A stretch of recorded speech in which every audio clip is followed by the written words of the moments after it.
The dining room smelled of jasmine rice and incense. My son Marcus had chosen the seat at the head of the table, my husband's seat, the one that had sat empty for 4 years, and he did not ask permission before he pulled out the chair. I noticed, I always notice. It was a Sunday. The kind of Sunday that feels rehearsed, where everyone arrives on time and no one quite looks at anyone else. Daniel, my eldest, sat to my left with his hands folded too neatly in his lap. Victor Tran sat beside Marcus, his suit jacket still on indoors, his smile arriving slightly ahead of his eyes. My daughter-in-law had taken the children to the park. I understood now that this had not been a coincidence.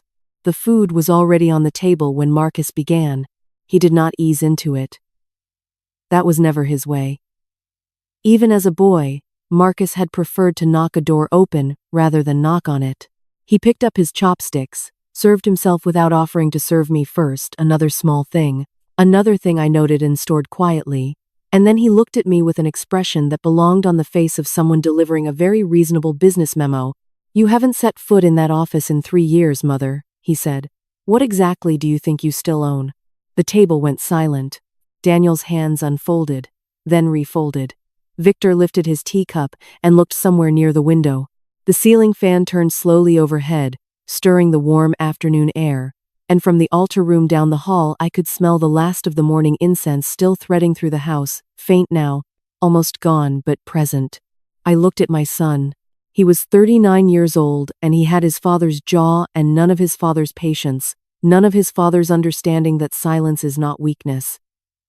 He was waiting for me to flinch, to protest, to say something that could be used against me later in a room I had not yet been invited into. I picked up my own chopsticks.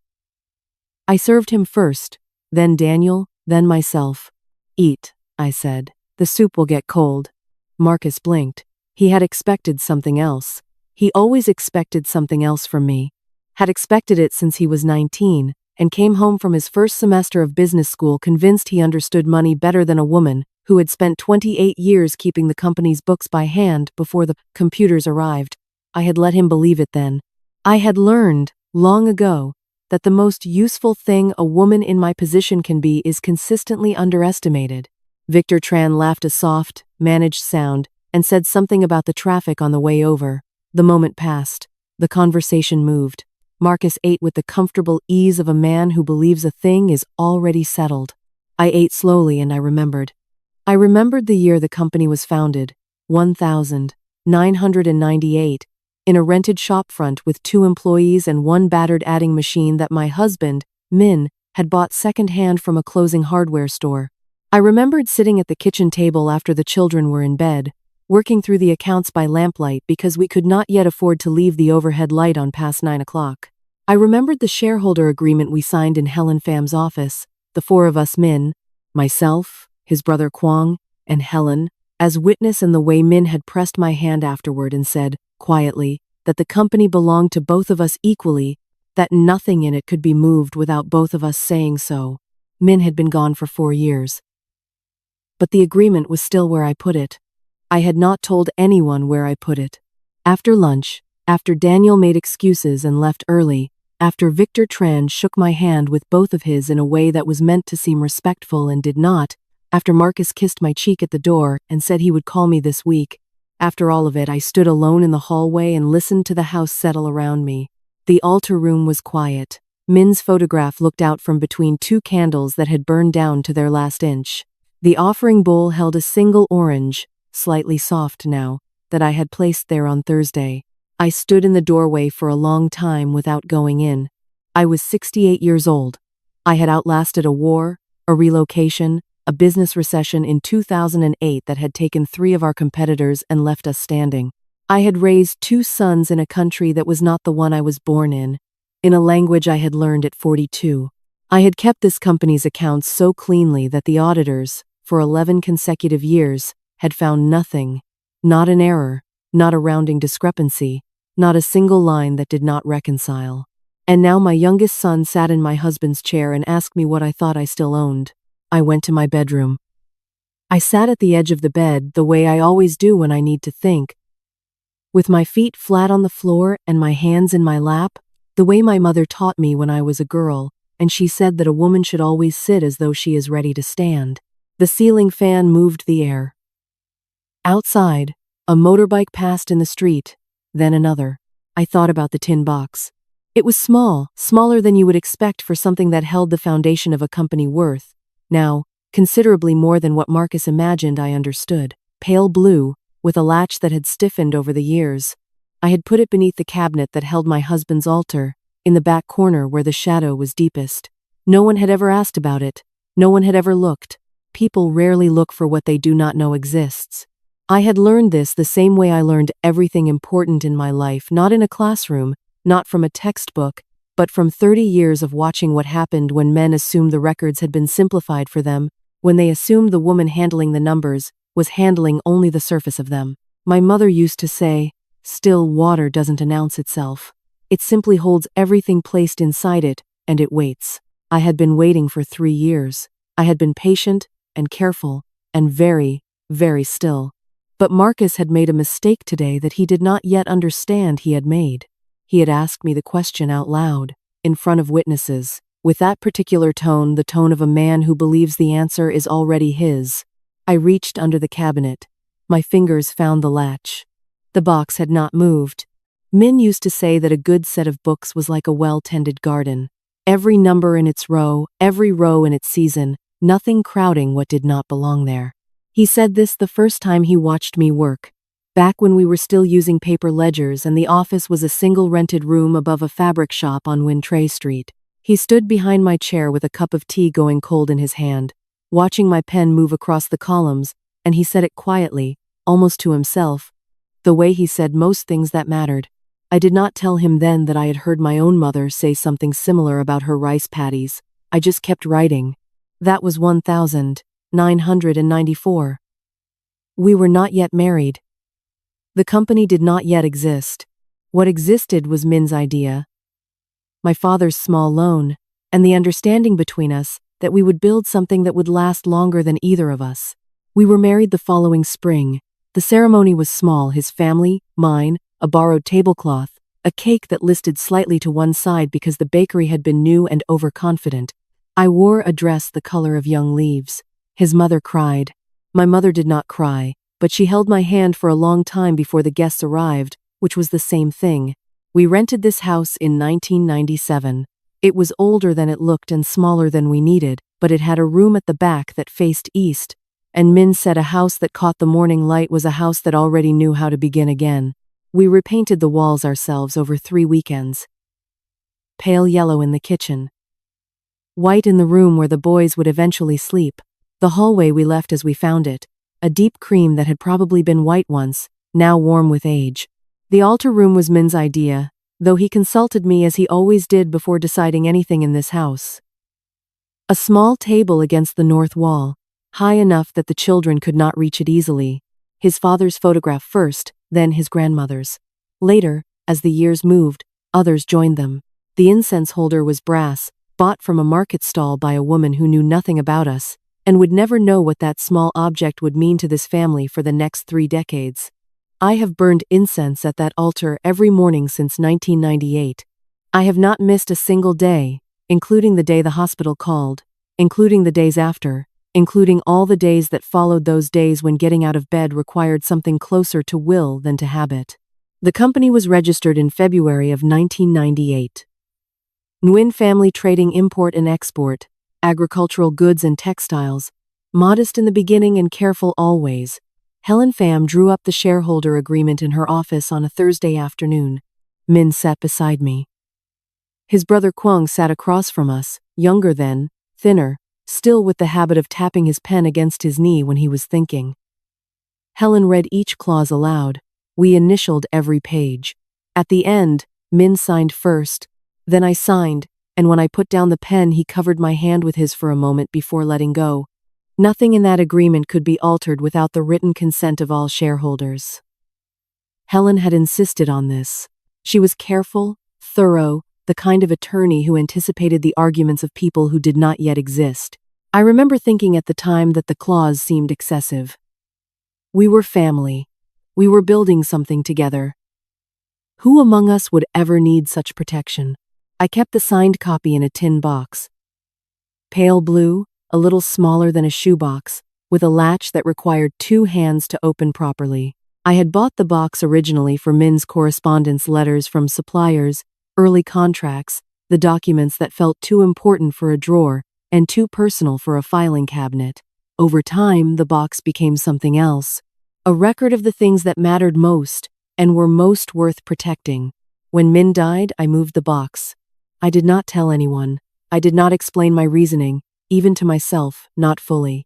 I only knew that certain things needed to be kept where I could reach them without asking anyone's permission, and that the altar room was the one place in this house that no one entered without at least a moment of quietness first. The box sat beneath the altar cabinet, in the back corner, in the shadow. Beside it, I placed a small envelope containing the deed to this house, and another containing a copy of Min's will. No one has asked about the box in 4 years. The boys came back to the house in the weeks after the funeral, and they sorted through Min's belongings with careful, grieving hands. Daniel folded sweaters. Marcus organized the bookshelves, which did not need organizing, but the movement seemed to help him. They asked me what I wanted to keep and what I wanted to release, and I answered each question honestly, and I watched them move through the rooms of the life their father and I had built together, and I thought about how much a person can know about a house without knowing everything that it holds. Daniel had always been steadier, more like Min in the way he considered things from multiple sides before speaking. He called me every Sunday for the first year, sometimes just to say nothing in particular, and I understood what that was. Marcus called when he needed something. Even then, even in that first year, I did not judge him for it. People grieve in the shapes they already are. I had worked in that company for 28 years before I retired. Not as a figurehead, not as a courtesy title. I was the chief accountant. I reviewed every line of every report. I knew, at any given moment, the state of every account, the weight of every outstanding obligation, the health of the company, the way a gardener knows a garden, not just the surface, but the soil, the roots, the things growing underground that have not yet broken through. When I retired, 3 years ago, Marcus shook my hand in front of the staff. He gave a short speech. Something about legacy, about family, about passing the torch. He smiled the whole time with his father's jaw and his own particular brand of confidence, and afterward he held the door open for me as I walked out of the office for the last time, and I remember thinking that he was holding it open in the way a person holds a door when they are glad to see someone leave. I had let that thought go. I had come home, burned the evening incense, sat with Min's photograph for a while, and decided that I was tired and entitled to be tired, and that the company was in capable hands, and that I had earned the right to tend to smaller things now. 3 years ago, I believed that. I am not sure, sitting here now on the edge of my bed in the quiet after Marcus's lunch, that I was right to believe it as long as I did. The dividend was late in January. This was not, by itself, unusual. The first quarter had always been the slowest. The holidays, the shipping delays, the particular way the new year seemed to require everything to restart from a kind of administrative stillness before it could move again. I had seen it happen before. In 2003, the February payment had arrived 3 weeks past schedule because of a problem with the bank transfer system. In 2009, there had been no dividend at all, and none of us had complained, because we understood what that year had asked of everyone. So when January passed and the payment did not arrive in my account, I waited. I am a patient woman. I have been patient my whole life. In the way that people who have kept accounts are patient not passively, not blindly, but with the particular attention of someone who knows that numbers do not lie, and that the truth of a thing will always surface if you give it enough time and do not look away. February came. Still nothing. I called the company's main line on a Tuesday morning, the kind of cold February morning where the light comes in thin and flat through the kitchen window, and the tea takes longer than usual to feel warm. A young woman answered, someone new, a voice I did not recognize, which was itself a small piece of information I filed away without comment. I asked to speak with the accounting department. There was a pause, the particular pause of someone who has been told something in advance about certain calls. Victor Tran came on the line instead. "Mrs. Nguyen," he said, his voice carrying that careful warmth that I had noticed at Sunday lunch, the warmth of a man who has rehearsed his manner the way some people rehearse a speech. We were actually going to reach out to you this week. The board made a decision at the December meeting to reinvest this quarter's distributions back into operations. Expansion planning. It's a very exciting time for the company. I let a moment pass before I spoke. Which December meeting? I asked. The 15th. A short session, mostly procedural. Marcus will have sent you the minutes. He did not. Another pause. Shorter this time, more controlled.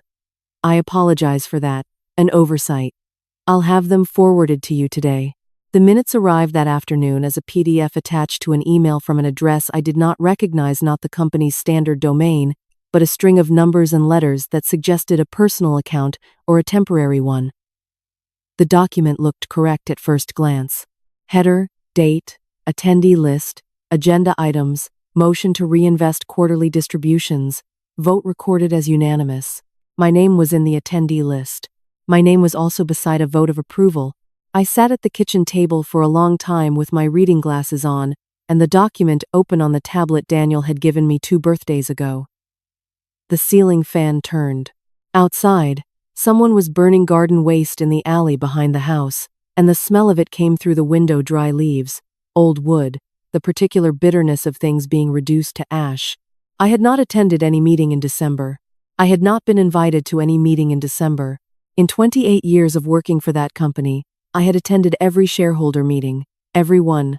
I had attended them pregnant, attended them with a fever once in 2006 that Daniel still mentions because I apparently looked like a woman who should have been in a hospital, but produced the clearest quarterly summary of that entire decade. I had attended them in grief, in exhaustion, in uncertainty. I had never missed one, and I had never, not once, approved a motion without reading the underlying documentation first. I set down the tablet. My hands were steady. They are almost always steady. This is something I inherited from my mother, who was a woman of extraordinary composure in difficult circumstances, and who taught me by example that visible distress is a resource you spend carefully, only when it will do some good. I made a cup of tea. I drank it standing at the window. Then I opened the desk drawer in the hallway, the one with the manila folders, the one I had organized and reorganized over the years, until it ran in a sequence that I could navigate in the dark, and I found the folder marked with the current year, and I looked through every piece of correspondence I had received from the company since my retirement. There was very little. That was itself a thing I had noticed and not yet named. When I was working, the paperwork had been constant reports, summaries, notices, the steady administrative pulse of a living company. After I retired, it had slowed. I had assumed this was appropriate. The company was not my daily responsibility anymore. I was a shareholder, not an employee. Some reduction in correspondence was natural, but looking at the folder now, I saw that the reduction had been nearly total. Board meeting notices. None in the past 18 months. Quarterly reports. 3. All abbreviated. All lacking the line, item detail I had once produced myself. Shareholder communications. Only what was required by the most minimal interpretation of the agreement. Someone had been managing what I received. I put the folder back. I closed the drawer. I stood in the hallway for a moment, with my hand still resting on the drawer handle. Feeling the weight of what I was beginning to understand, I did not call Marcus. This was a decision I made consciously, standing in that hallway, and it was the right decision. Marcus was the one who had arranged the meeting I had not attended. Marcus was the one who had cast a vote in my name. Calling Marcus would accomplish only one thing. It would tell him that I had noticed. I was not ready for him to know that yet. I called Daniel instead, not about the meeting, not about the dividend. I called to ask if he wanted to come for dinner on Thursday. Whether he had been eating properly, whether the boys were well. We talked for 20 minutes about ordinary things, and I listened to his voice for signs of what he knew and did not know, and by the end of the call I had formed an impression that I would spend the next several weeks refining. Daniel sounded tired, guilty, perhaps, in the way of a man who is aware that something is wrong in his proximity but has told himself it is not his place to interfere. He sounded like someone who had been given a partial picture and had chosen, for reasons that were probably affectionate, and probably cowardly in equal measure, not to look for the rest of it. After the call, I went to the altar room. I lit a stick of incense and stood while it caught. The smoke rose in a single thread, straight up in the still air, before it began to drift. I looked at Min's photograph. He was younger in it than I remembered him being, frozen at 51, still with all his hair and the particular expression he wore when he was listening carefully to something he had not yet decided what to do about. I thought about the tin box. I thought about the shareholder agreement inside it, the clause Helen had insisted on, the signatures we had all given freely on a Thursday afternoon when trust was not yet something any of us had been given reason to examine. I did not open the box that night. But I moved my chair so that I was sitting closer to it than I had been before. Something was ending. I did not know yet how much. Robert Dinh called on a Wednesday morning in March, which was unusual because Robert never called in the morning. He was a man of afternoon habits, afternoon tea, afternoon appointments, the kind of person who believed the morning belonged to paperwork and the afternoon belonged to people. We had known each other for 31 years. He had been my husband's closest friend from university, a quiet man with a precise mind who had spent his career as an independent auditor and who still, in his mid-50s, wore the same style of wire-rimmed glasses he had worn when I first met him at Min's graduation dinner. "Lan," he said, when I picked up, "are you free this week? I'd like to come by." Not, "How are you?" Not, "I was thinking of you," not any of the ordinary openings that a social call requires. Robert was not a man who wasted approach on things that were not social calls. "Thursday afternoon," I said. "Thursday," he agreed, and that was the whole conversation. I spent Wednesday the way I spend most Wednesdays, marketing in the morning, accounts for my household budget in the afternoon, an hour at the altar before the evening light failed. But I spent it with a particular quality of attention, the kind that hums just below the surface of ordinary activity, the kind I had not felt in some time. Robert Dinh did not make appointments without reason. He was not a man who dropped in for tea. He arrived Thursday at 2 o'clock with a folder under his arm. I had made the kind of tea he preferred, strong, no sugar, a plate of sesame biscuits on the side that he would not eat but whose presence he appreciated. We sat at the kitchen table. He set the folder down but did not open it immediately. He took his glasses off, cleaned them with a cloth from his shirt pocket, put them back on. This was how Robert organized himself before saying something he had been thinking about for some time. "I want to show you something," he said, "and I want you to tell me what you see." He opened the folder. Inside were 3 documents, printed pages, dense with figures, the kind of formatting I recognized immediately as quarterly financial summaries, not the abbreviated versions I had been receiving, full versions, line item detail, account breakdowns, the kind of internal reporting I had produced myself for 28 years. "Where did you get these?" I asked. "I still consult for 2 of your company's suppliers," he said. "Nothing confidential, but in the course of my work I sometimes see figures that touch adjacent accounts. I noticed something in January that I could not explain. I want to know if you can explain it." I pulled the first page toward me and put on my own glasses. It took me less than 4 minutes to find it. The company's share capital had changed. Not in the way that share capital changes through normal growth or reinvestment. I understood those movements, had managed them for decades. This was something else. A new issuance. A block of shares, substantial, entered into the capital structure over the course of 3 separate transactions across 18 months. Each transaction recorded cleanly, each one documented with what appeared to be proper board authorization. My hands were still on the table. I kept them that way. "The total issuance," I said. 40%, Robert said quietly. "Over 18 months, beginning approximately 3 months after you retired." I looked at the second page. The new shares had been issued to a company called Golden Bridge Investment Partners. I did not recognize the name. I said so. Robert opened the folder to a page near the back. Registered 6 months before the first share transaction. Director listed as a Mr. Phuong Van Kiet. Registered address in District 7. He paused. I ran the director's name through the professional registry. There is no Mr. Phuong Van Kiet with any formal credentials in finance or investment management in this city. I checked twice. I looked at the registered address. I had lived in this city for 30 years. I knew the street he was referring to. It was a commercial block, mostly small offices, the kind of building that rented by the month to entities that required an address more than they required a presence. The existing shareholders, I said. Our percentage. Diluted proportionally across all original holders, Robert said. Daniel from 30% to 18. Kwong from 15 to 9. You from 35 to 21. I set down the page. 21%. I had signed that shareholder agreement with 35. That agreement, with Helen Pham's careful handwriting in the margins and our 4 signatures at the bottom, specified that no new shares could be issued without the written consent of all existing shareholders. I had not given my written consent. I had not given any consent. I had not been asked. The kitchen was very quiet. Outside, the afternoon rain was beginning, the particular sound of it on the metal roof of the neighbor's extension. A soft, irregular percussion that I had listened to for 20 years from this exact chair. Robert, I said, the board authorizations for these transactions.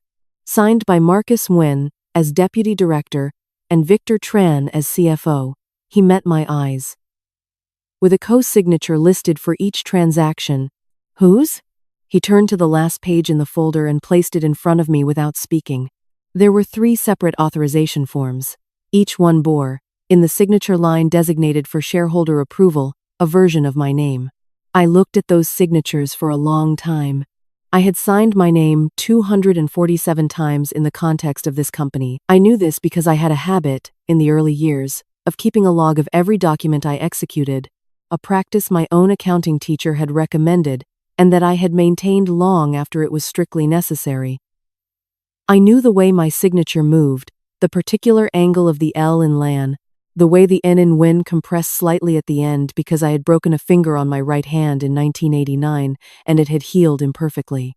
The signatures on those pages were careful. They were competent. They had clearly been produced by someone who had studied the original and understood what they were attempting. They were not mine. I straightened the pages. I closed the folder. I folded my hands on top of it the way my mother had taught me to fold my hands when I needed a moment before speaking, not to hide what I was feeling, but to hold it still long enough to choose what to do with it. Thank you, I said to Robert, for bringing this to me. He looked at me the way Min used to look at me when he was worried and knew better than to say so directly. Lan. What are you going to do? I picked up my tea. It had gone cold. I drank it anyway. I'm going to look at something I've been keeping, I said. And then I'm going to make a phone call. He nodded slowly. He did not ask who I was going to call. Robert Din had known me for 31 years. He understood that I did not name a thing until I was certain. I walked him to the door. The rain had steadied into a slow, even fall. He paused under the overhang to put on his jacket and looked back at me once with an expression I could not quite read. Concern, perhaps, or something older than concern. Something closer to the look a person gives when they are watching someone they care about. Walk toward a truth that cannot be walked back from. After he left, I stood in the hallway for a moment. Then, I went to the altar room. I did not light incense. I did not speak to Min's photograph. I reached beneath the cabinet, found the tin box by feel, and carried it to the kitchen table. I set it down. I looked at it. The latch was still stiff. I had not opened this box in 4 years. Inside, it was the document that would either confirm everything Robert had shown me, or reveal something I had not yet thought to be afraid of. I put my hands on the latch, and then my phone rang. It was Helen Pham. I had not spoken to her in 14 months. We had seen each other briefly at a mutual friend's funeral. The previous winter she had pressed my hand at the door, said we should have lunch, and we had both understood that lunch would not happen soon because grief makes people mean well and then forget. Helen was 71 now, semi-retired, still keeping a small practice out of the same office building she had occupied for 30 years. Her voice on the phone was exactly as I remembered it, precise, a little dry, the voice of a woman who had spent 5 decades choosing her words before she released them. Lan, she said, I need to speak with you, in person if possible. I was about to call you, I said. A pause. Were you? It was not a question. It was the sound of a person recalibrating, finding that the conversation had already begun before they expected it to. Come tomorrow. I said. Afternoon. I'll make lunch. She arrived at noon with a leather satchel that looked older than some of my furniture, and she sat down at the kitchen table with the directness of someone who had decided on the drive over that she was not going to soften what she had come to say. I served rice and braised fish and poured water for both of us. We ate for a few minutes in the way that old acquaintances sometimes eat before difficult conversations, not to delay the conversation, but to honor the relationship first. Then Helen set down her chopsticks and opened the satchel. 2 weeks ago, she said, I received a request for documentation, a legal inquiry, routed through a firm I did not recognize, asking for confirmation of the shareholder agreement I had drawn up for Nguyen Family Trading in 1998. She placed a letter on the table between us. They wanted to know whether the agreement included anti-dilution provisions, and whether those provisions would survive the death of a named shareholder. I looked at the letter without touching it. The firm's name meant nothing to me. They were checking, I said, whether Min's death had invalidated the original protections. Yes, Helen looked at me steadily. And the answer, which I did not provide to them, is no. The provisions survive. They attach to each shareholder's interest regardless of the status of any other party. Your 35% and the protections that govern it did not change when Min died.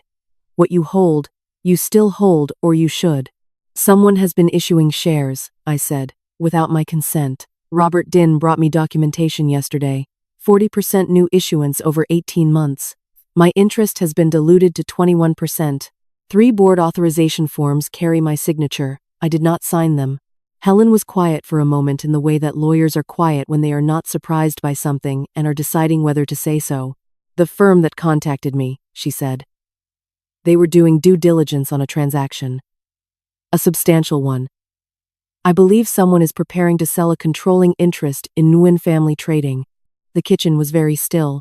The rain from the day before had cleared completely, and the afternoon light came through the window in a long flat angle, illuminating the dust motes above the table, the edge of the serving bowl, the letter between us. To whom, I said. I don't have a name, only the acquiring firm's legal representative, and that name is a shell as far as I can determine. She paused. But Lan, if the new shares have already been issued, if 40% has already been distributed to an entity controlled by whoever is orchestrating this, then combined with Marcus's existing interest and Victor Tran's administrative authority, the original shareholders are already in the minority. You, Daniel, and Kwong together now hold less than half. I thought about Min sitting beside me in Helen's office in 1998, his hand covering mine after we signed. I thought about the clause she had insisted on, the one we had all initialed without truly believing we would ever need it. Helen, I said, the forgeries. 3 signatures on 3 documents, she said. I will need to examine the originals. But if they are forgeries, and I believe they are, because you are sitting across from me, and I know your face, and you did not know about this until yesterday, then every share issuance built on those authorizations is void. The transactions are invalid. The 40% reverts. Unless someone has already moved to complete the sale. She looked at me. How soon can you get me the original agreement? I stood up. I went to the altar room. The tin box was still on the kitchen table where I had carried it the evening before, when the phone had rung and I had not opened it. I brought it back and set it in front of Helen. She looked at it. I worked the latch 2 hands, the way it always required, and lifted the lid. The shareholder agreement was on top, exactly where I had placed it 26 years ago. Helen picked it up with the careful hands of someone who understood what she was holding. She read through it slowly, page by page, checking the margins, checking the initials, checking the final signatures. I watched her face. When she finished, she set it down flat on the table and pressed both palms against it lightly, as if to confirm it was real. This is intact, she said. Completely intact. And it directly contradicts every authorization Marcus and Victor Tran have filed in the past 18 months. Then we have what we need, I said. Helen looked at me with an expression I had not seen on her face before, something between admiration and something older, something that looked almost like relief. Lan, she said. I have to tell you something else. The reason I called you before you called me. She folded her hands on top of the agreement. I have a colleague, someone who still handles commercial real estate transactions at the senior level. Last week she mentioned, in passing, that she had seen Nguyen family trading listed in a preliminary sales package. Not publicly. Circulated privately among a small group of interested buyers. I said nothing. The listing described the company as family-owned, professionally managed, with full shareholder alignment. Helen's voice was even and careful. The asking price was listed at a figure that would make sense for the company's actual value. The transaction was described as expected to close within 60 days. 60 days. I looked at Min's photograph on the altar table down the hall. From this angle, in this light, I could just see the edge of the frame. They're selling the company, I said. The one we built. And they've already started. I believe so. Daniel, I said. Does he know? Helen's expression shifted in a way that answered the question before she spoke. I think, she said slowly, that is the thing you need to find out before anything else. I sat with that for a moment. Daniel, who had sounded tired on the phone. Daniel, who had folded his father's sweaters with careful, grieving hands. Daniel, who was either complicit or kept deliberately in the same partial darkness they had tried to keep me in, and I did not yet know which, and the difference between those two things was the difference between losing a son and saving one. I closed the tin box. I picked up my phone, and in my recent calls, below Robert's name from yesterday and below Helen's from this morning, I saw a number I did not recognize, the same number that had called me last night just as I was about to open the box. The call I had answered to find nothing but silence, and then a soft click as the line went dead. Someone had called me from an unknown number at the exact moment I was sitting down to open the shareholder agreement, and I had no way of knowing whether that was a coincidence or whether someone already knew what I was about to find. I did not call Daniel that night. I had picked up the phone 3 times, set it down 3 times. The third time, I put it in the drawer of the side table and left it there until morning, because I have learned over many decades that the decisions made in the hours after a shock are rarely the decisions you would make in daylight, and that patience, applied correctly, is not delay, it is precision. I slept adequately. This surprised me, and then it did not. I had worked in a company for 28 years. I had closed the books at the end of every quarter regardless of what else was happening in my life. I had learned to set down the weight of a problem the way you set down a heavy bag, when you reach a resting point, not because the weight has changed, but because you will need your strength for what comes next. In the morning I lit the incense and stood at the altar for longer than usual. The smoke rose the way it always does, straight at first, catching no current.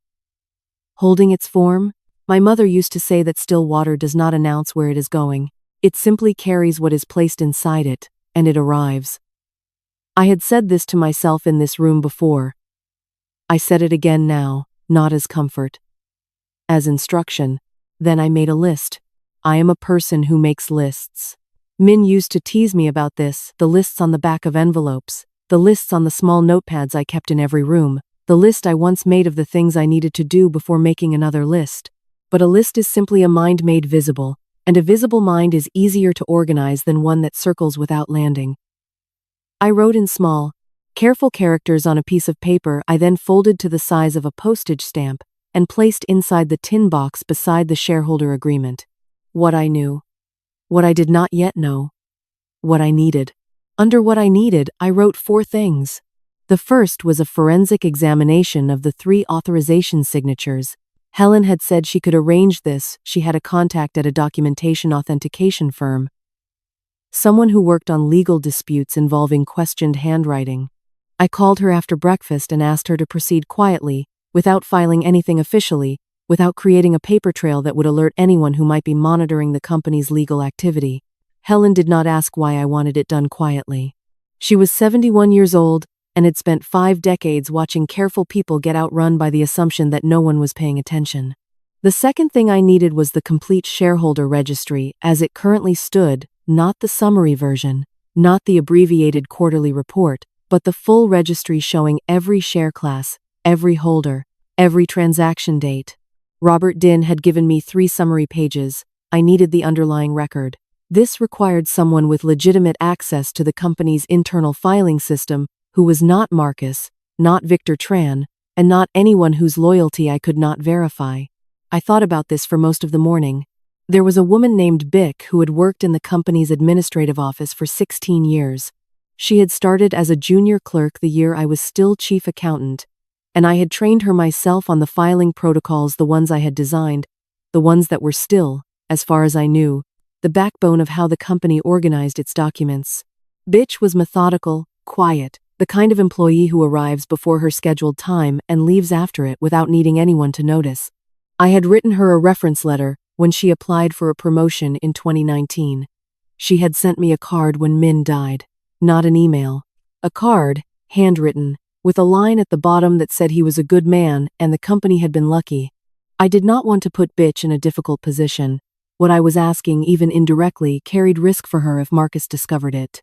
But I also understood that Bitch had worked for this company for 16 years and had watched things change in the 3 years since my retirement in ways I was only now beginning to understand the shape of. I called her at the office number, at a time I knew from 16 years of shared schedule that she would be alone at her desk. "Mrs. Nguyen," she said. Her voice dropped slightly, the way voices do when someone is surprised to receive a call they have perhaps been half expecting. "I hope I am not disturbing you," I said. "Never," she said. And then, more quietly, "Is everything all right? I have a question about an old filing protocol," I said. "Something I set up before I retired. I want to make sure it is still being maintained correctly." She paused. "Of course. I can check." We spoke for 11 minutes. I asked about 3 specific things. 2 of them were genuinely about the filing protocol, because I wanted the conversation to be real, and not only a container for the third question. The third question I placed near the end, in a tone identical to the first 2, and Bick answered it in a tone that told me she understood exactly what I was asking and had perhaps been waiting for someone to ask it. What she told me was this: in the past 18 months, Victor Tran had moved the shareholder registry from the shared company server to a separate system with restricted access. The official reason given to staff was data security. The practical effect was that no one below the level of CFO could retrieve or verify current ownership records without requesting them through Victor Tran's office directly. A filing system you cannot access independently is not a filing system. It is a closed room. The third thing on my list was the unknown phone number, the call the previous night, the silence and the soft click. I wrote the number on a separate piece of paper and called a person I had not spoken to in 6 years, a man named Thon, who had retired from telecommunications work and who had spent 20 years before that in a technical capacity that gave him an understanding of phone records that most people would find remarkable and that I had once found unnecessary and now found valuable. Thon was happy to hear from me. We talked about his grandchildren for 8 minutes. Then I gave him the number and asked whether he could tell me anything about its origin. He said he would look into it and call me back in a day or 2. He did not ask why. Old friends of a certain age understand that questions asked quietly deserve answers given the same way. The fourth thing on my list I saved for the afternoon. I drove to the city planning office, not the main office, a satellite branch, the one near the old market, the one that handles commercial property records and business registration filings. I had been to this office twice before in my working life, both times for legitimate company business, and both times I had found it to be the kind of government office that is simultaneously understaffed and extraordinarily thorough in its record-keeping, because the 2 conditions often produce each other. I asked for the public registration records for Golden Bridge Investment Partners. The clerk, a young man with the careful expression of someone who takes bureaucratic procedures seriously, brought me a printout. I sat at the reading table by the window and read it slowly. The registered director was listed as Phuong Van Kiet, as Robert had found. The registered address was the commercial block in District 7. The filing date was 14 months before the first share issuance. But at the bottom of the second page, in the section recording subsequent amendments to the registration, there was an entry I had not expected. 8 months after the company was registered, an amendment had been filed updating the company's correspondence address. The new address was a post office box. I wrote down the box number. Then I turned to the third page, which listed the names of any individuals who had appeared in person to file documentation on behalf of the company. There were 2, Phuong Van Kiet, for the original registration, and for the subsequent amendment, a name I recognized immediately. Not Marcus, not Victor Tran, Someone I had trusted without question for 3 years. Someone whose involvement changed the shape of everything I thought I understood about how this had been constructed, and who had been standing close enough to me this entire time to know exactly how I was likely to respond when I finally found out. I sat at that table for a long time before I stood up. Then I folded the page, placed it in my bag beside the tin box, and walked back to my car in the late afternoon heat with the particular steadiness of a woman who has just understood that the water runs deeper than she thought and who has been still long enough to know exactly how to move through it. The letter arrived on a Monday. Not an email. A letter, printed on company letterhead, delivered by a courier who asked me to sign for it at the door and would not meet my eyes while I did. The envelope was thick, the kind of thick that comes from multiple pages inside, from the weight of documentation assembled to look final. I signed. I thanked him. I closed the door and stood in the hallway and did not open it immediately. I set it on the table beside the altar room door and went to make tea first, because I have found that the best way to receive bad news is to be already sitting down with something warm in your hands before you know exactly how bad it is.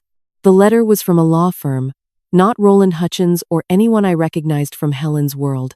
A larger firm, the kind with a lobby and a receptionist and a name that ran 4 surnames long across the top of the page.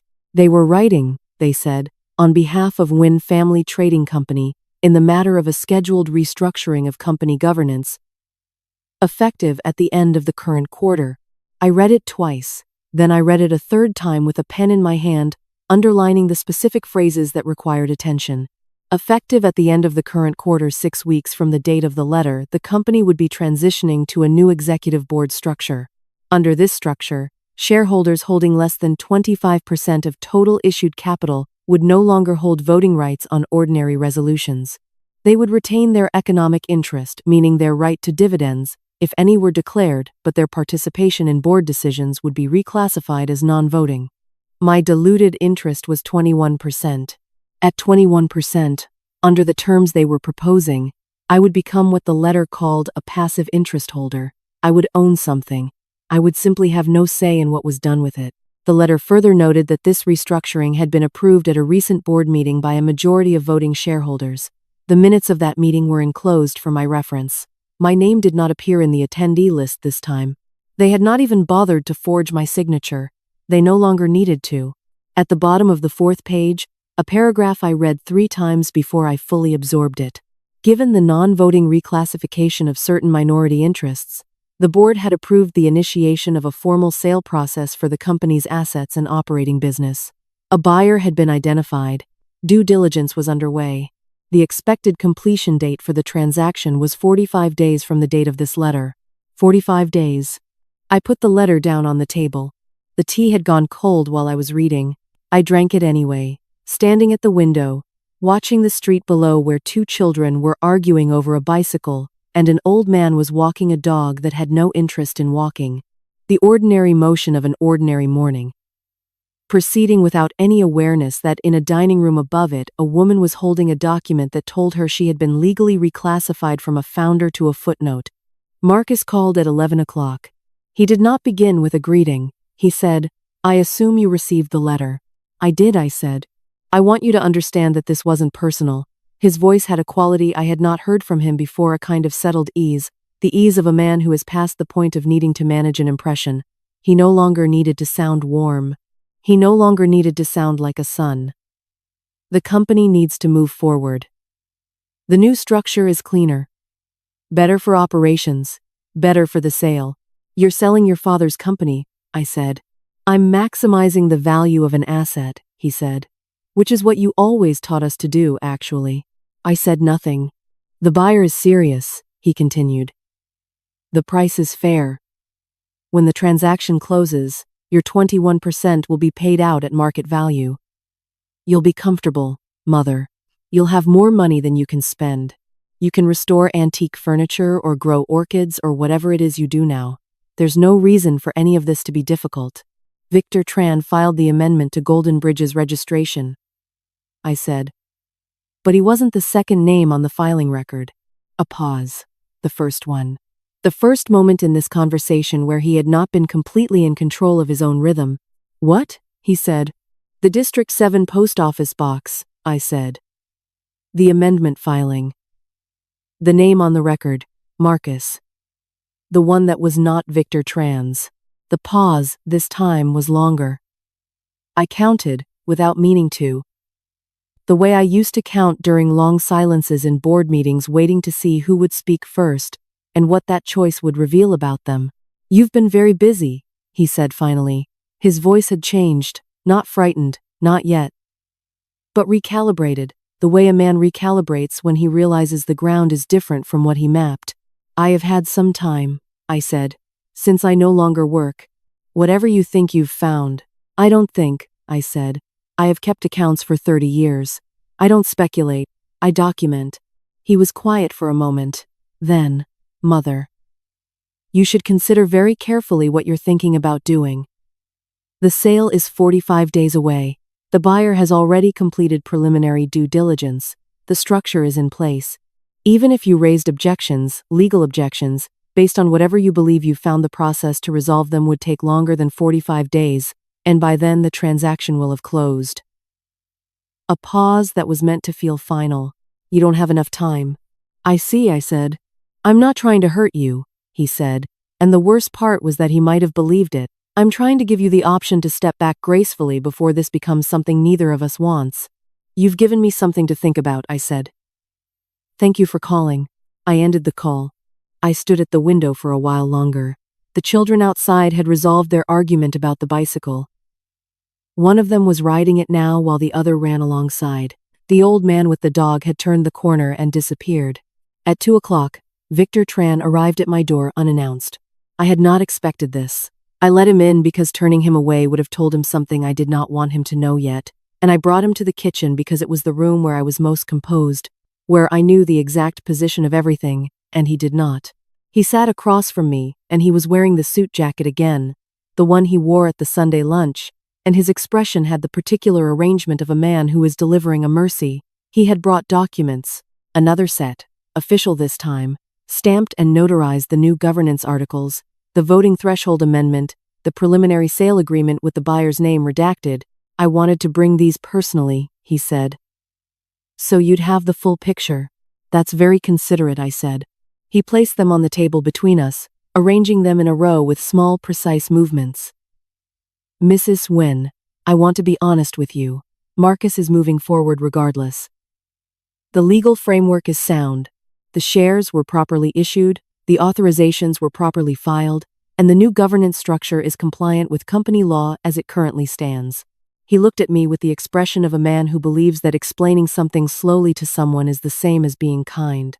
If you engage lawyers, you'll spend money and time, and you'll arrive at the same place you're arriving at now, except with less of both. I looked at the documents in their careful row. The authorizations, I said. The 3 signature pages, were they properly filed? Properly filed, he confirmed. By whom? He straightened slightly.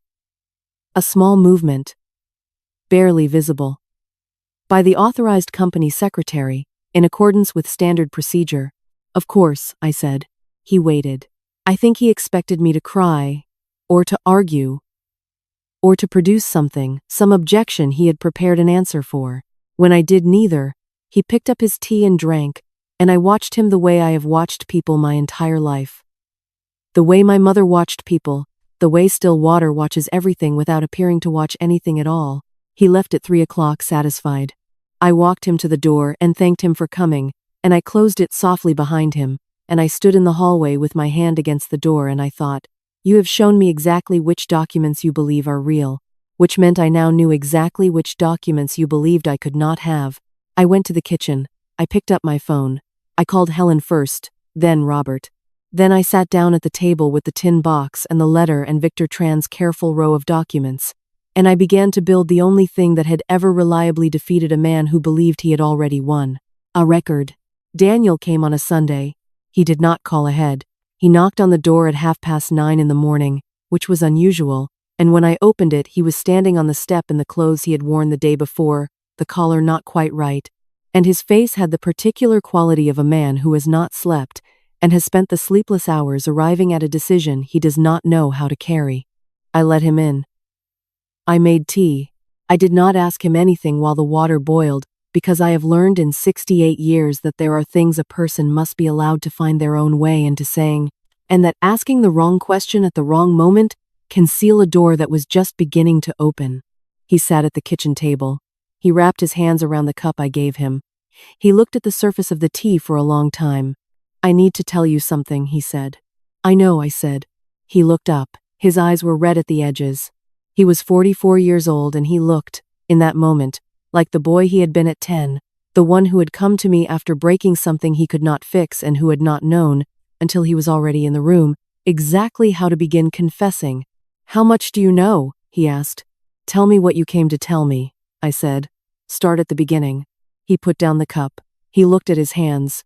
18 months ago, he told me, Marcus had come to him with a plan. Not the full plan, not what it would become, not the shape it would eventually take. Just the beginning of it, framed the way Marcus always framed things, with efficiency and certainty, and the implication that the decision had already been made, and Daniel's role was to understand this and adjust accordingly. The company, Marcus had said, was underperforming relative to its potential. The family structure was holding it back. There was a buyer, a serious buyer, with capital and infrastructure, and an intention to grow what the family had built into something larger. The sale would be profitable for everyone. The only complication was the shareholder structure.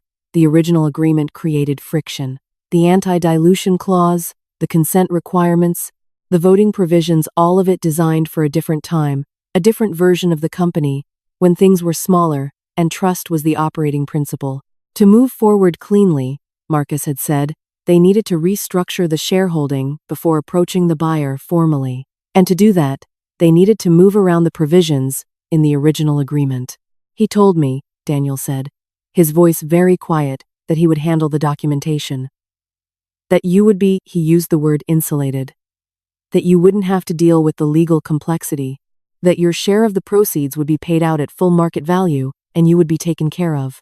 Insulated, I said. Yes. I held the word in my mind for a moment, turned it over, felt the shape of it.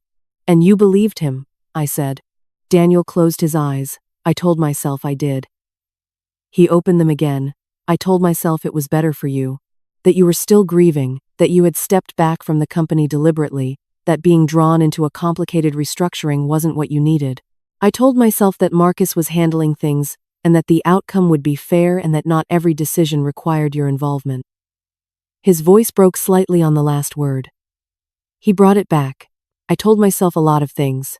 When did you understand what the documentation actually was? I asked. He was quiet for a moment, a long moment, the kind that contains something the person inside it has been unwilling to look at directly. 4 months ago, he said, Victor Tran sent me a copy of the third authorization form. For my records, he said, and I saw your signature. He stopped. Started again. I knew your signature. I've seen it my whole life. On my school forms, on birthday cards, on the letter you wrote me when I graduated. His jaw tightened. It wasn't yours. No, I said, it wasn't. I went to Marcus. He said it plainly, without excuse. I told him what I had seen. I told him the signature was wrong. And he told me. He stopped again. His hands on the table were very still.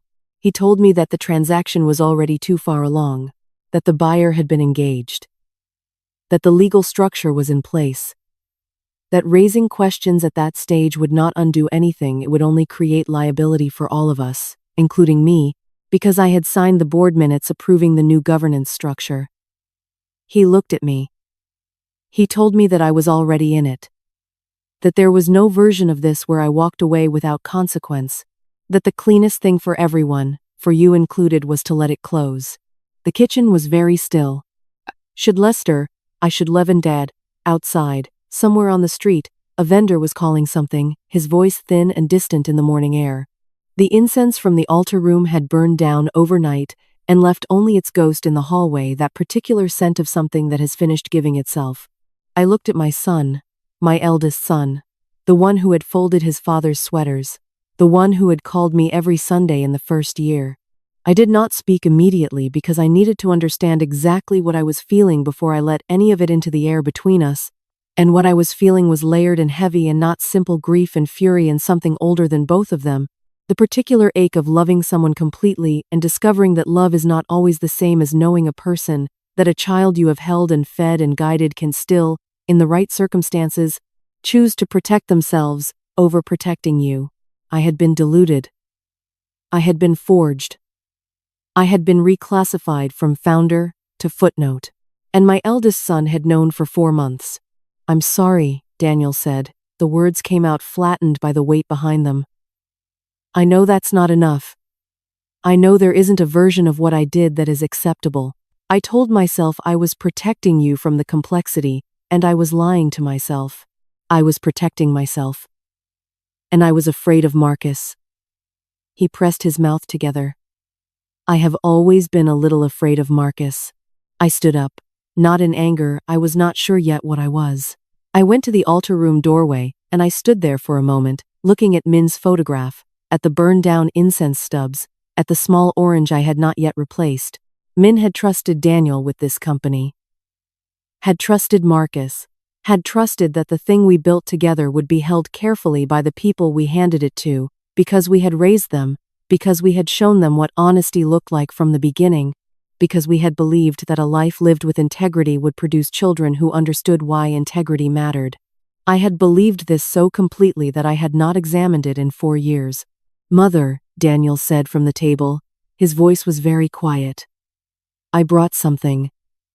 I've been carrying it for 4 months, and I didn't know what to do with it, and I should have come to you sooner. I know that. I should have come to you the day I saw that signature." I turned. He had set a USB drive on the table. Small. The kind that comes in bulk, nondescript, the kind a person uses when they want the object itself to be forgettable. "Victor Tran's internal communications," Daniel said. "He copies everything to a shared drive that I still have access to. I've been pulling files for 4 months. Every authorization record, every wire instruction, every communication with the buyer's legal team. Every version of the forged signature pages, including the original documents they scanned to replicate your handwriting." He looked at the drive. "It's all there. Everything you would need." I sat back down at the table. I reached out and picked up the drive. It was very light. The kind of light that is disproportionate to what a thing contains. "Why now?" I asked. "Why this morning?"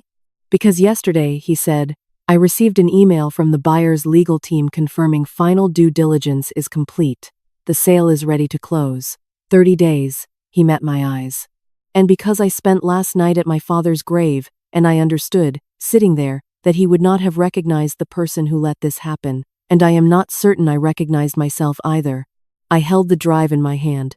I thought about Min's voice in Helen's office, the weight of his hand over mine after we signed. I thought about the clause she had insisted on, which I had thought excessive, which had been the most important thing in that room. I thought about what 30 days meant, and I thought about what could be done in 30 days by a woman who had kept accounts for 28 years, who had maintained a filing system that no one had thought to dismantle, who had spent 4 months watching and waiting and building a record, while the people around her assumed she was tending orchids and growing old. "Stay for breakfast," I said. Daniel blinked. "You look like you haven't eaten," I said. "Stay, eat something, and then we have work to do." I have always believed that preparation is a form of patience.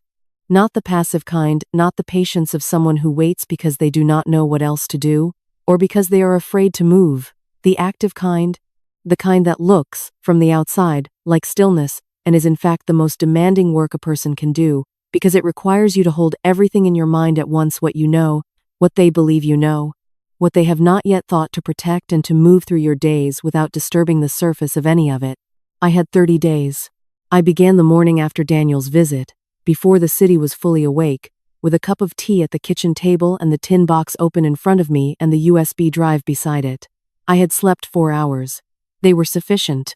I have never required much sleep in the days before something important, which my husband used to say was a sign of either exceptional confidence or exceptional stubbornness, and which I believed was simply the body understanding when rest is a luxury and when it is not. The first thing I did was make copies. Not electronic copies, only those are too easily lost. too dependent on devices that can fail or be seized or simply be rendered inaccessible by someone who knows the right people in the right offices.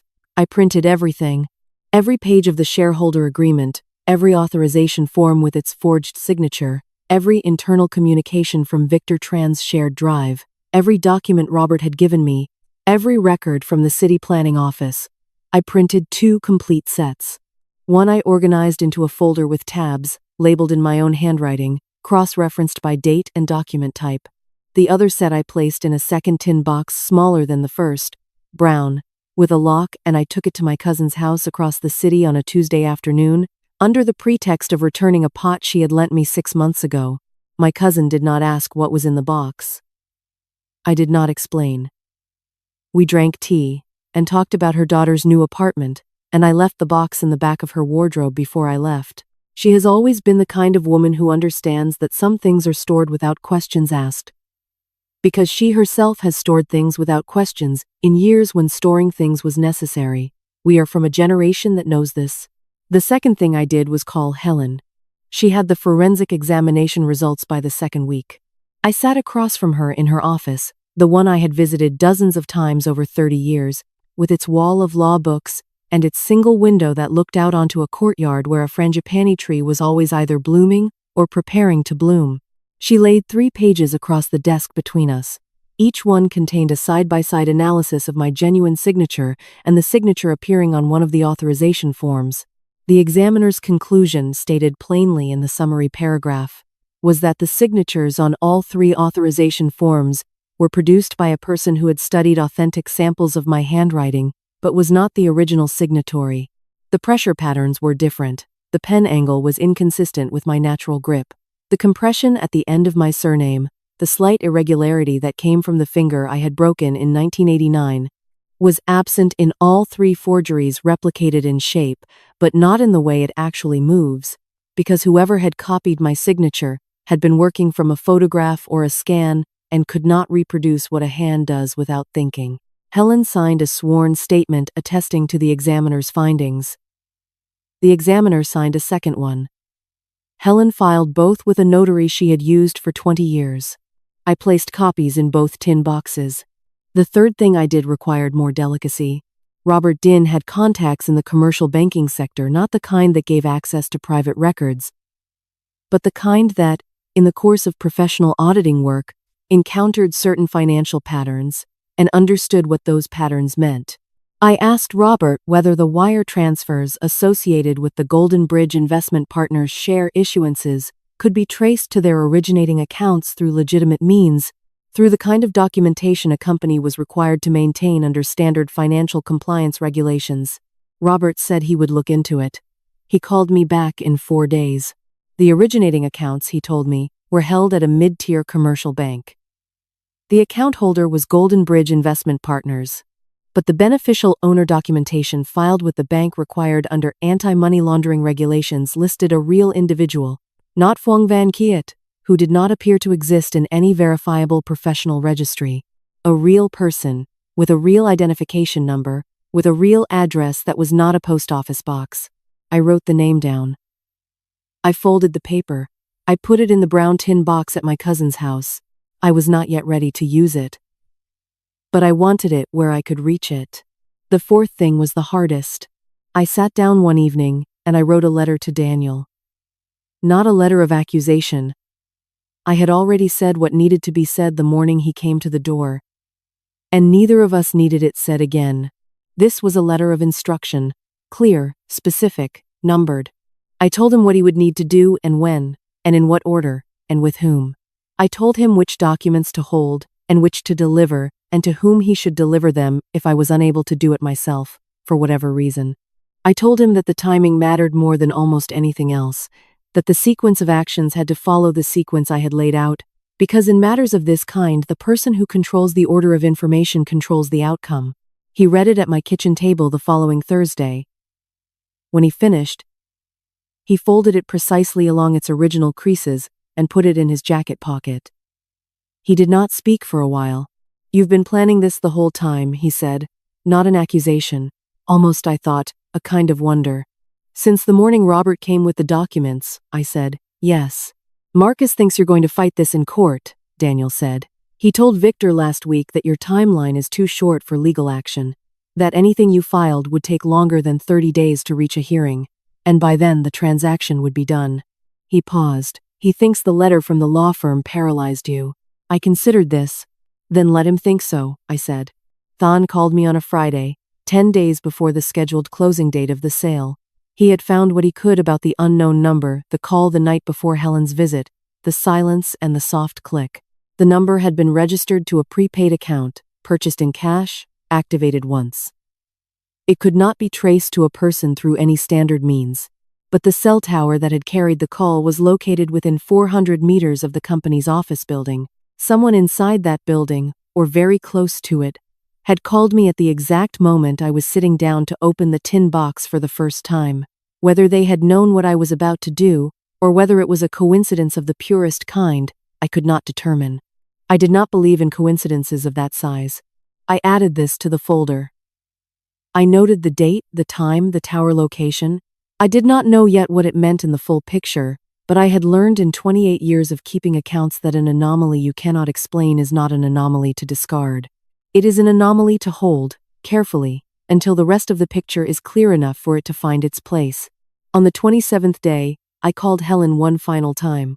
She had arranged everything I asked, the notarized statements, the authentication reports, the legal opinion she had drafted herself, 12 pages, citing chapter and statute, laying out with the precision of a woman who had practiced law for 40 years exactly why every share issuance of the past 18 months was void, exactly why the governance restructuring had no legal standing, and exactly what remedies were available to an original shareholder whose consent had been forged.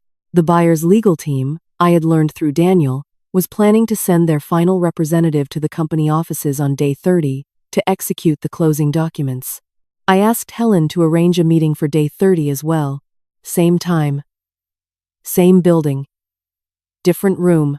I had requested the use of the company's formal boardroom, the one on the 4th floor, the one with the long table and the 12 chairs and the framed photograph of the founding team taken in 2000, in which my husband stands at the center, and I stand to his left with my hand at my side and my face turned slightly toward the camera, as though I had just heard something worth paying attention to. I had sat in that room for 28 years. I intended to sit in it one more time.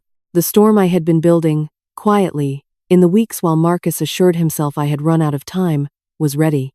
And in 30 days of preparation, what I had learned, above all else, was this. The person who appears to have run out of time is not always the person the clock is running out on. The boardroom on the 4th floor smelled the same as it always had. Teak wood and old paper, and the particular staleness of a room that is used for important occasions and kept closed in between. The long table ran the length of the space, 12 chairs around it, the kind of chairs that had been chosen to look substantial rather than to be comfortable. On the far wall, the framed photograph from 2001, Min at the center, me to his left, my hand at my side, my face turned slightly toward the camera. I had arrived 40 minutes early. I had done this deliberately, for the same reason I had always arrived to board meetings early in my working years, not to appear eager, but to be already settled before anyone else entered the room. A person who is already seated when others arrive controls the room differently from a person who is still finding their chair. This is a small thing. It matters. Helen arrived 20 minutes after me. Robert, 10 minutes after that. Daniel came last, at 2 minutes to 10, and he looked at me across the table with an expression I recognized it was the one he had worn as a child before something he had practiced, something he had rehearsed and was now prepared to perform but was still afraid of, the way a person can be prepared and afraid at exactly the same time. I nodded at him. He sat down. At 10 o'clock, Marcus opened the boardroom door. He came in ahead of Victor Tran, which was itself a piece of information. Marcus had always positioned himself behind others in uncertain situations, letting them absorb the first impression while he assessed. The fact that he came through the door first told me that he had decided, this morning, that this meeting required a display of authority rather than a display of caution. He had miscalculated the room. Behind him came Victor Tran, and behind Victor Tran came a man I did not recognize, a compact person in his mid-50s, with the careful posture of someone who bills by the hour, carrying a briefcase that looked very new. The buyer's legal representative, I assumed. Marcus scanned the table. His eyes moved from Helen to Robert to Daniel and arrived at me last, and for a moment, just a moment, brief as a power outage, he was not certain what he was looking at. Then he arranged his face and sat down. "Mother," he said, "I wasn't told you'd be attending." "I own 21% of this company," I said. "I have a right to attend any meeting that concerns its disposition." Victor Tran sat with his briefcase open and his pen in his hand, and his expression arranged in the careful blankness of a man who is waiting to see which direction the current runs before he begins swimming. The buyer's representative said nothing. He was watching. Marcus placed both hands flat on the table. A gesture I had seen from him since he was a teenager. It meant he was about to be very reasonable. "We're here today to finalize preliminary closing documentation," he said. "This is an administrative process. I don't think a full assembly is necessary." "I have called a shareholder meeting," Helen said. She set a document on the table and slid it toward Marcus. "Formal notice, served 3 days ago to all shareholders of record. The agenda is the proposed share transfer. As company attorney of record, I have the authority to convene this meeting under the terms of the original shareholder agreement." Marcus looked at the notice. He looked at Helen. "You haven't been company attorney of record for 3 years. I remain attorney of record for all matters arising from documents I drafted," Helen said, "including the 1998 shareholder agreement, which has not been superseded, amended, or legally dissolved." She folded her hands. "Shall we proceed?" The buyer's representative leaned slightly toward Marcus and said something very quietly near his ear. Marcus did not react visibly, but the flatness in his expression deepened. "Fine," he said. "Let's proceed." I opened the folder in front of me. I did not hurry. I had spent 28 years presenting financial documentation to rooms of people who would have preferred not to hear it, and I had learned that the pace at which you present evidence is itself a form of argument. I set each document on the table in the order I had planned, which was not the order that told the story most dramatically, but the order that made the story most difficult to dispute. First, the original shareholder agreement. Helen's handwriting in the margins. All 4 signatures. The anti-dilution clause on page 7, the consent requirements on page 9, initialed by every party. Second, the 3 authorization forms bearing my forged signatures, side by side with the forensic analysis. The examiner's conclusion clearly stated that none of the 3 signatures had been produced by the original signatory. Third, the full shareholder registry showing the Golden Bridge issuances. The timeline. 14 months of transactions, each one authorized by documentation that had just been demonstrated to be fraudulent. Fourth, the city planning office record. The amendment filing. The name that was not Victor Tran's. I set this one in front of the buyer's representative first. He looked at it. His face did not change, but his stillness changed the way water stills differently when something has moved beneath it. Marcus was watching me with the expression of a man who has heard something in the distance and is not yet sure how close it is. "The shareholder agreement," I said, my voice even, "addressed to no one in particular and therefore to everyone, specifies that no new shares may be issued without the written consent of all existing shareholders. 3 consent forms bearing my name were filed with this company's records over the past 18 months. I did not sign them."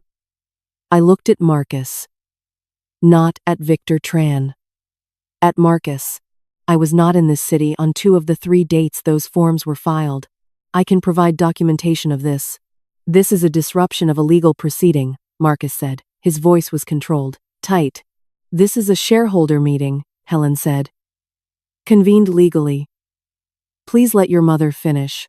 "The issuances," I continued, "transferred 40% of total share capital to an entity called Golden Bridge Investment Partners. Robert Din has prepared an audit report documenting the financial record of these transactions." I set Robert's report on the table, 41 pages, tabbed. "The beneficial owner documentation filed with the receiving bank lists a real individual, not the registered director of Golden Bridge, who does not appear to exist in any professional registry, but a real person." I paused. "That person is known to everyone in this room." I looked at Victor Tran. His pen had stopped moving. The transactions are void, Helen said. Every issuance built on fraudulent authorization is without legal standing. The share capital reverts to its pre-issuance structure. Mrs. Nguyen holds 35%. Daniel holds 30%. Kwang holds 15%. She looked at the buyer's representative. The company you have been conducting due diligence on does not have clear title to transfer. The controlling shareholders have not consented to a sale. Any closing documentation executed today would be executed against a fraudulent title, which exposes your client to significant liability. The buyer's representative closed his briefcase. He did this quietly, with the efficiency of a man who has been in transactions that fell apart before and knows that the moment of falling apart is not the moment for debate. He stood up, nodded once not at Marcus, at no one in particular, and walked to the door. He paused in the doorway. "We'll be in touch with your client regarding the due diligence fee," he said. To Marcus, not to anyone else. Then he left. The room was very quiet. Victor Tran had set his pen down on the table. His hands were in his lap. He was looking at the surface of the table in the particular way of a person who has understood that there is nowhere left to look that will not show them something they do not want to see. Marcus looked at me. He had his father's jaw and his father's posture, and in this moment, with the documents spread across the table and the buyer gone and Helen watching and Daniel watching and Robert watching, he looked like neither of those things. He looked like a man who has stepped onto ground he believed was solid and found it was not, who is standing very still because he does not know yet which direction is safe. "You haven't set foot in that office in 3 years, he said. The same words from the Sunday lunch. The words he had delivered with such ease over jasmine rice and jasmine tea while I served him first and said nothing. But this time his voice carried a different weight entirely. He said it now the way a person says something they have realized, too late, revealed the size of their mistake. "What exactly do you think you still own?" I looked at him. I did not raise my voice. I did not need to. "Everything," I said, "that your father and I built together. Every share, every clause, every signature on every page that was actually mine." I closed my folder. "That is what I own, Marcus. I have owned it this entire time." Victor Tran spoke first. I had not expected this. I had expected Marcus to speak first. Marcus, who had always filled silence the way water fills a low place.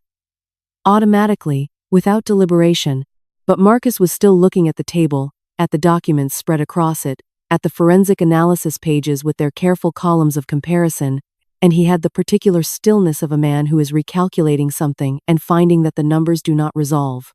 Victor Tran stood up. He did not look at Marcus when he did it.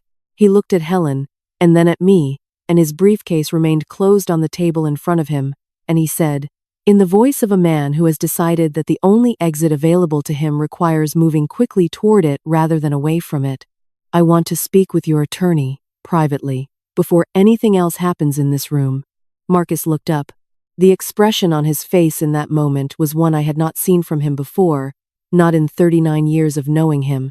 It was the expression of a person who has built something with another person and has just watched that other person begin to walk away from it, and who understands, in the precise instant of watching, that the structure they built together will not stand without both of them holding it. "Victor," he said. Victor Tran did not look at him. He was still looking at Helen. "I have information," Victor said, "that is relevant to the question of how these transactions were authorized and who directed their execution. I would like to discuss the terms under which I provide that information." Helen looked at me. I gave her nothing visible, no nod, no expression, because I had learned long ago that the most powerful thing you can do when a structure begins to collapse is to remain still and let it fall in its own direction without touching it. "We can step outside," Helen said.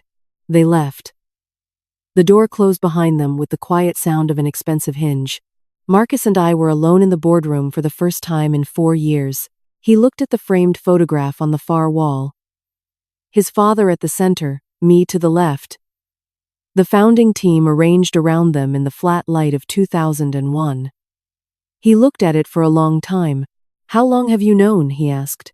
"I began to understand in February," I said. when the dividend did not arrive and the explanation did not hold. And you said nothing. I said nothing, I confirmed. He was quiet. Outside the boardroom windows, the city moved in its ordinary way: traffic, voices, the distant sound of construction somewhere to the east. The ordinary motion of a day that did not know it was historic. I told myself, Marcus said slowly, that you had already stepped back. That the company had changed, and the structure you built with father belonged to a different era. That modernizing it was not betrayal, it was progress. He paused. I told myself that a lot. I know, I said. Did you know I believed it? That I actually believed it was the right thing? I looked at my son. The jaw that was his father's. The eyes that were entirely his own. I believe that you told yourself you believed it, I said. That is not the same thing. A man who genuinely believes an action is right does not forge his mother's signature. He makes his case. He persuades. He accepts the answer when the answer is no. I set my hands flat on the table, the way he had done at the beginning of this meeting, and I looked at him steadily. You did not try to persuade me, Marcus. You did not ask. You went around me because you knew what I would say, and you did not want to hear it. His jaw moved. He did not speak. Your father would have asked, I said. He would have brought me the proposal, the projections, the buyer's portfolio. He would have made his argument, and if I had said no, he would have sat with that no until he understood it, or until he found a way to change my mind through legitimate means, or until he accepted that my share of this company entitled me to say no and have it mean something. I paused. He built the consent requirement into the agreement specifically because he understood that family businesses fail when the people who built them stop listening to each other. Marcus said nothing for a moment. Then, I didn't think you'd understand the financial logic. I looked at him. He heard it as he said it. I watched him hear it, the way the words arrived back to him half a second after he released them. And the way his face changed when they did. I kept these accounts for 28 years, I said quietly. I understood the financial logic of this company before you were old enough to understand what a balance sheet was. I taught you what a balance sheet was. I did not raise my voice. I never needed to. You did not go around me because you thought I wouldn't understand. You went around me because you thought I would understand completely, and that I would say no, and that my no would be correct, and you did not want to be stopped by a correct no. The door opened. Helen came back in alone. She sat down. She set a single piece of paper on the table and placed her pen beside it. Victor Tran, she said, has provided a full account of his role in the construction of the Golden Bridge entity, the authorization forgeries, and the share issuances. He has named the beneficial account holder, confirmed the source of the forged signature materials, and identified the date on which the decision to proceed without shareholder consent was made and by whom. She looked at Marcus. He has also confirmed that the unknown number that called Mrs. Nguyen on the evening of the 3rd of March was dialed from a device registered to Golden Bridge's correspondence address. An attempt to determine whether she had accessed the original agreement before the sale process was too advanced to reverse. Marcus closed his eyes briefly. One moment, no more. Then he opened them. What does he want? He asked. Cooperation is a factor the relevant authorities consider, Helen said, in the construction of any subsequent proceeding. That is all I am in a position to say at this time. Robert, who had been silent for the entirety of this, set his own folder on the table. 41 pages of financial documentation, every transaction traced, every shell layer peeled back to the real account beneath. He did not open it. He simply placed it there, visible, the way you place a thing when you want a person to understand its weight, without needing to read it. The audit report, Robert said, has been submitted to the relevant financial regulatory authority as of this morning, concurrent with this meeting. The submission includes the transaction records, the beneficial ownership documentation, and the forensic signature analysis. Marcus looked at Robert, then at Helen, then at the documents on the table, the original shareholder agreement lying on top of everything, Helen's handwriting in the margins, 4 signatures at the bottom, the consent clause on page 9, initialed in 4 different hands. What happens now? He asked. His voice was not the voice he had used on the phone when he told me I had run out of time. It was quieter than that. Smaller. The voice of a man who has reached the end of a very long calculation and found that the answer is not what he had solved for. The share issuances are void, Helen said. The sale process is terminated. The governance restructuring has no legal standing. The company reverts to its original shareholder structure, which means your mother holds 35% and retains full voting rights on all ordinary and extraordinary resolutions. She looked at him steadily.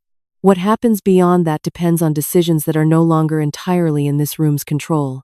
Marcus sat for a moment longer. Then he stood. He buttoned his jacket, the way a person performs a small habitual action because the habitual is the only thing available when everything else has dissolved. He picked up nothing from the table. He left nothing behind except the chair slightly pulled from its position and the particular quality of air that a room holds after something irreversible has happened in it. At the door he stopped. He did not turn around. He stood with his back to the room, his hand on the doorframe, and he said quietly, to the door rather than to any of us. She was the one who kept it running. I knew that. I always knew that. I did not answer. There was nothing to answer. He left.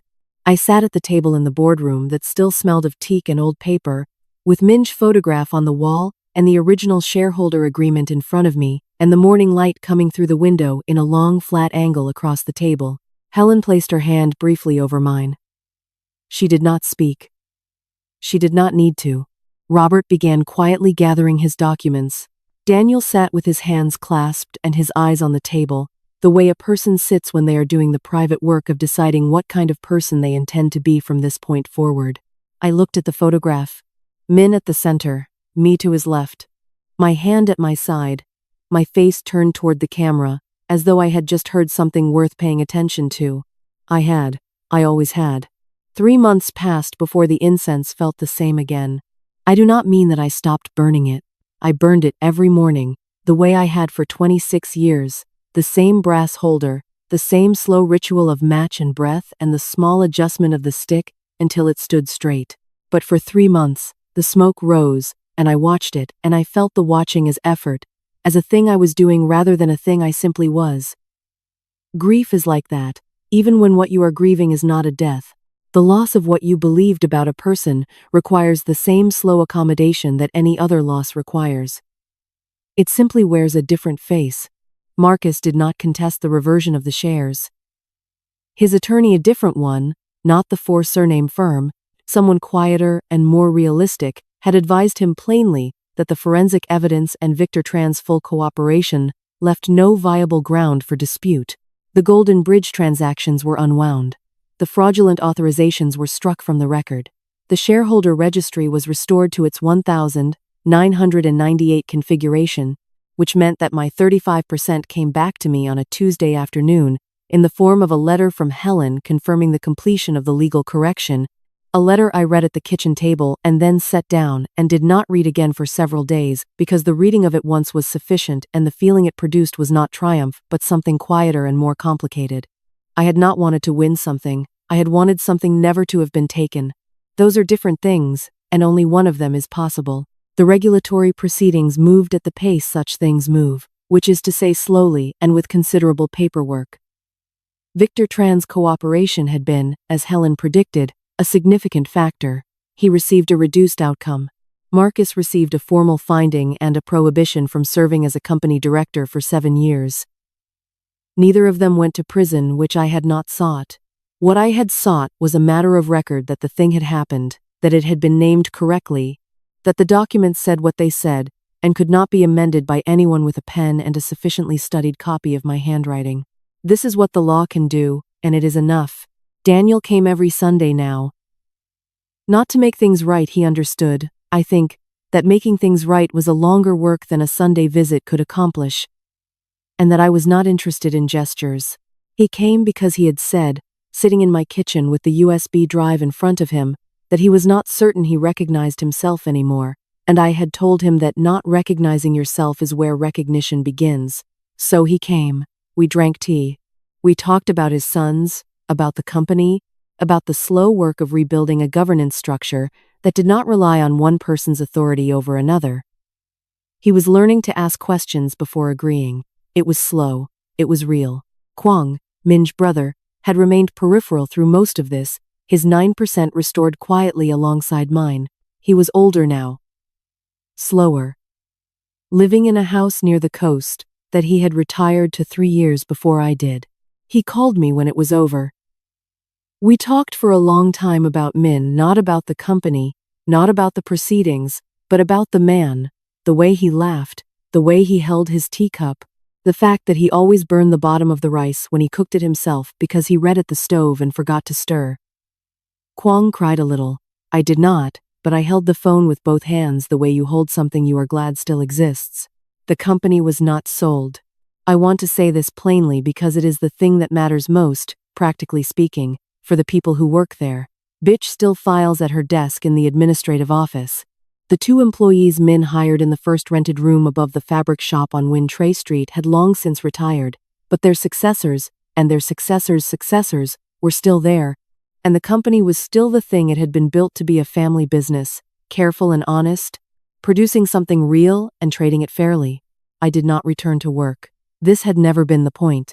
I was 68 years old, and I had retired for genuine reasons, and those reasons had not changed. What had changed was the record. The record now said what was true, and the document that said it was back in the tin box, in the altar room, in the corner where the shadow was deepest. In the spring, Helen came for lunch.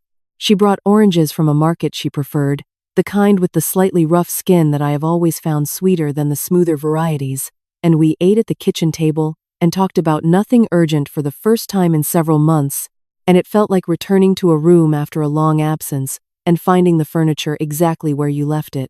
After she left, I went to the altar room and burned the evening incense and stood for a while with Min's photograph.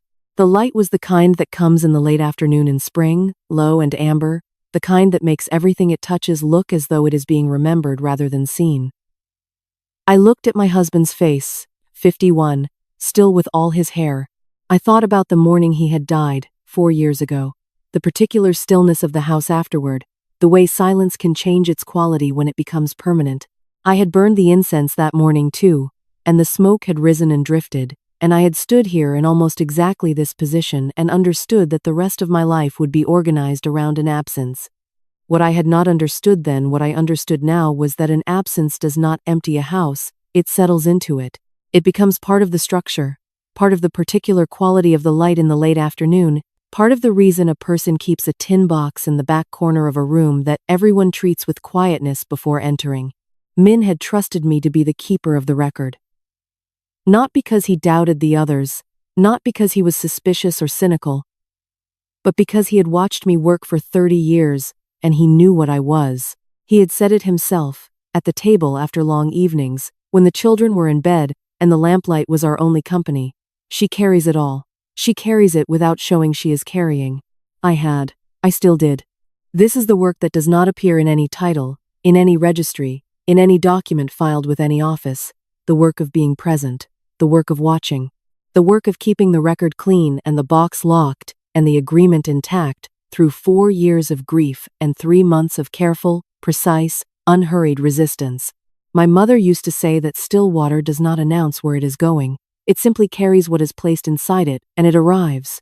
I had carried everything placed inside me for 68 years. The war, the relocation, the language learned at 42, the company built on a single rented room and a second-hand adding machine, the children raised, the husband mourned, the retirement survived, and then this particular form of betrayal, delivered across a Sunday lunch in a quiet voice by a son with his father's jaw and none of his father's patience. I had carried it, and I had arrived. The incense burned down to its last half-inch. The smoke thinned. The amber light moved across the altar and across the photograph and across the floor, and I stood in it, and I was 68 years old, and I owned 35% of a company that was not going to be sold, and the document that said so was in the tin box behind me, and the house was quiet in the particular way it is quiet when something that was wrong has been made right and the making has finally stopped. I reached out and straightened Min's photograph. It had been slightly tilted, the way it sometimes went when the cleaning cloth caught the frame edge, and I had been meaning to straighten it for weeks. There. I turned off the altar room light and walked back to the kitchen. Still water, my mother had said, does not announce where it is going. It carries what is placed inside it. and it arrives. There are people in this world who built everything with their hands, the businesses, the homes, the families, and then watched quietly as others assumed the building was already forgotten. If you have ever been told that your time is past, that you no longer have a place at the table you set yourself, know this. Still, water does not announce where it is going. It carries everything placed inside it, and it arrives. If this story moved you, please give it a like and subscribe to the channel. It helps more people find these stories when they need them most. We'd love to hear from you in the comments. Have you ever stayed silent when someone underestimated you and let the truth speak for itself in the end?